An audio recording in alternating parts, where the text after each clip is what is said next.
السلام علیکم اسٹوڈنٹس، آج کا جو لیکچر ہے وہ میرا کلاس 8 کے لیے ہے اور ان کا عنوان ہے ملی وحدت۔ اور آج ہم ملی وحدت کی کریں گے مشق، جو کہ میں نے ملی وحدت کی جو پڑھائی تھی وہ میں نے کل آپ لوگوں کو ڈیٹیل سے سمجھا دی تھی کہ اس میں کیا بتایا گیا ہے کہ کس طرح فلسطینیوں پر ظلم کرتے ہیں اسرائیلی، اور باقی تمام مسلمان جو ہے ان کو کیا کس طرح ان کو تکلیف ہوتی ہے کہ ہمارے مسلمان بھائیوں پر اگر کوئی ظلم و ستم کرے تو ہمیں کیا محسوس ہوتا ہے کہ وہ ہمارے لیے قابل قبول نہیں ہوتی۔ ٹھیک ہے، تو آج اسی مشق کے ذریعے یہ جو مشق دی گئی ہے وہی ٹاپک کے مطابق ہے، تو ہم دیکھتے ہیں کہ اس میں سوال جواب کیا ہے۔ سب سے پہلے آپ کا سوال ہے سبق ملی وحدت کے مطابق درست جوابات کی نشاندہی ٹک سے کریں۔ ٹھیک ہے، فلسطینی اس ظلم کے خلاف جب احتجاج کرتے ہیں تو ان پر گولیاں برساتی تھی۔ کون سی فوج ان پر گولیاں برساتی تھی؟ اسرائیلی فوج۔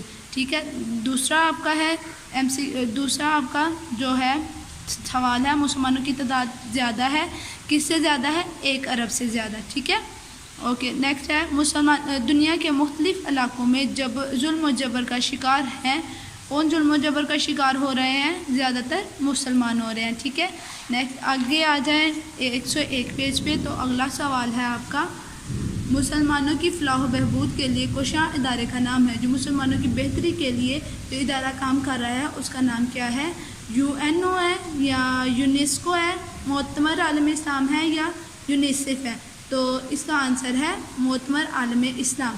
اوکے، نیکسٹ ہے مسلمان ملکوں کی متعدد سربراہی کانفرنسیں ہو چکی ہیں، کہاں پہ ان کی کانفرنس ہوتی تھی؟ مسلمانوں کے حق میں جو اتحاد میں نعرے لگائے جاتے تھے تو کہاں جا کے ان کی کانفرنسز ہوتی تھی؟ OIC کے تحت۔ اگلا ہے تیونس کے کس مفکر نے مسلمانوں کے اتحاد کا نعرہ لگایا؟ سنیوسی نے۔ ٹھیک ہے، سوال نمبر 3 ہے آپ کے دیے گئے الفاظ کے متضاد الفاظ لکھیں۔ اب متضاد الفاظ کا آپ کو پتہ ہے کہ ان کے جو الٹ ہوتے ہیں اس کا وہ لکھنے ہوتے ہیں۔ تو تشویش کا مطلب ہوتا ہے پریشانی، تو اس کا متضاد کیا ہوگا؟ سہل۔ ٹھیک ہے، نیکسٹ آ جائیں داخل، اس کا متضاد ہوگا خارج۔ مشکل آسان، ظلم مہربانی، مسلم غیر مسلم، اتحاد نا اتفاقی، دشمن دوست۔ آگے سوال نمبر 4 درج ذیل الفاظ اور ترکیب کے معنی لکھنے ہیں۔ اب یہ جو الفاظ دیے گئے ہیں اس کے ہم لوگوں نے کیا لکھنے ہیں؟ معنی۔ تو تشویش کا معنی کیا ہوگا؟ پریشانی۔ تعلیمات کا معنی کیا ہوگا؟ سیکھنے کی باتیں۔ مؤثر کا کیا ہوگا؟ اثر والی۔ رنگ و خواہ کا کیا ہوگا؟ نسلی تفخرات۔ نسلی تفخرات، ظلم ڈانا، ظلم کرنا۔ امت مسلمہ تمام مسلمان، یعنی تمام مسلمانوں سے مراد دنیا میں جتنے بھی مسلمان ہیں۔ آگے ہے سوال نمبر 5 درج ذیل الفاظ کی جمع لکھیں۔ اب ہم لوگوں نے جو الفاظ دیے گئے ہیں ان کی جمع لکھنی ہے۔ فرسٹ ہے مظاہرہ مظاہرات، تعلیم تعلیمات، وجہ وجوہات، تجویز تجاوز، ادارہ ادارے، مفاد مفادات، عمل اعمال، تفصیل تفصیلات، جسم اجسام۔ آگے سوال نمبر 6 پہ آ جائیں۔ سوال نمبر 6 ہے سبق ملی وحدت کے مطابق مناسب الفاظ کی مدد سے خالی جگہ پر کریں۔ اب ہم لوگوں نے جو خالی جگہ ہے ان کو پر کرنا ہے۔ نمبر 1 ہے امت مسلمہ کی بدقسمتی یہ ہے کہ اس میں خاندانی نسلی فخر اور ڈیش شامل ہو چکے ہیں، یعنی انتصار شامل ہو چکے ہیں۔ دوسرا ہے آپ کا جسم کے ایک حصے میں تکلیف ہو تو پورا ڈیش بے چین رہتا ہے۔ اب یہ حدیث مبارکہ ہے کہ آپ صلی اللہ علیہ وسلم نے فرمایا تھا کہ مومن وہ ہے جس کو مومن مسلمان آپس میں بھائی بھائی ہیں، اگر ایک مسلمان کو تکلیف ہو تو دوسرے تمام جو مسلمان ہیں ان کو بھی تکلیف ہوتی ہے، تو تمام مسلمانوں کو ایک جسم کی مانند کہا گیا ہے۔ تو اگر جسم کے ایک حصے میں تکلیف ہو تو پورا جسم بے چین رہتا ہے۔ آگے تیسرا ہے آپ کا کھانا کھاتے ہوئے ڈیش نے ابا جان سے پوچھا۔ اب کھانا کھاتے ہوئے کس نے سوال پوچھا تھا؟ حامد نے پوچھا تھا ابا جان سے کہ یہ کس وجہ سے احتجاج کر رہے ہیں۔ سوال نمبر 4 ہے آپ کا مسلمان ایک خدا، ایک رسول، ایک کتاب اور ایک ڈیش کو مانتے ہیں، ایک قبلے کو مانتے ہیں، قبلے کو مانتے ہیں۔